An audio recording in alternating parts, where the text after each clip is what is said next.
leeyahay forex qoftii yaqaan inuu khayr leeyahay asaa loo sheegi doona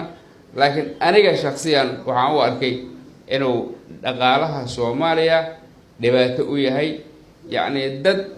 meelo kale ka soo abaabulay shirqoolna inay leeyihiin anay aragtidayda waa sidaas dawladda Soomaaliya runtii waa ka fariisatay marka laga hadlayo lacag bangiga dhexe dawladda oo wakiil bangiga dhexena arintaas wuu joojiyay annaga ka maamul gobolka Banaadir ahaan waxaan joojinay forex-ka inaan diiwaan gelino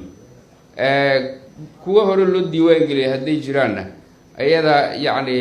su'aalaheeda iyo ahwaalaadkeeda xaalad dib u eegis aan ku sameynayna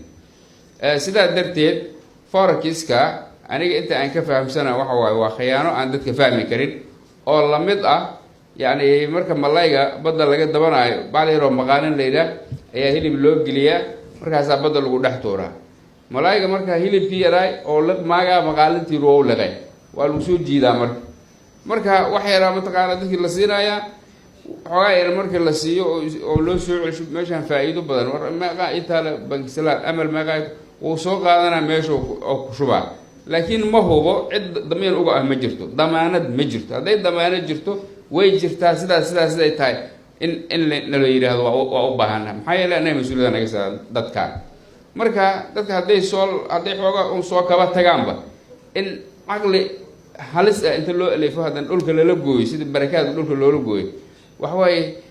aan iska aamusana dadka ka qaylamay waa aamusan yihiin hadda mushkilada kale oo jirta marka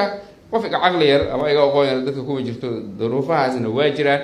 waxaan rabaa ayadana ganacsatada Soomaaliyeed xilkaska ah ee xalaash iyo xaaraanta u kala saaran tahay inay fikir dhab ah oo aan go'aano aan ku dhiirino ay ka soo baxaan inay lagu beeriyaan haddii marka aan la helin mas'uuliyad dawladeed iyo dad bisil oo isku xiran oo isu wada adeega oo kala wada faa'iideysta dhinac wanaagsan u kala faa'iideysta waxyaabaha yaani negative-ka ah ama salbiga ah ee aan faa'iidaha noolahayna yaani si isku mid ah u wada diida hadii aan la helin waxa way umad eedeysa oo ay is cadaawaysa ayaa soo baxay taasina dib ay noo dhigaysaa horumarkeena ma saacideyso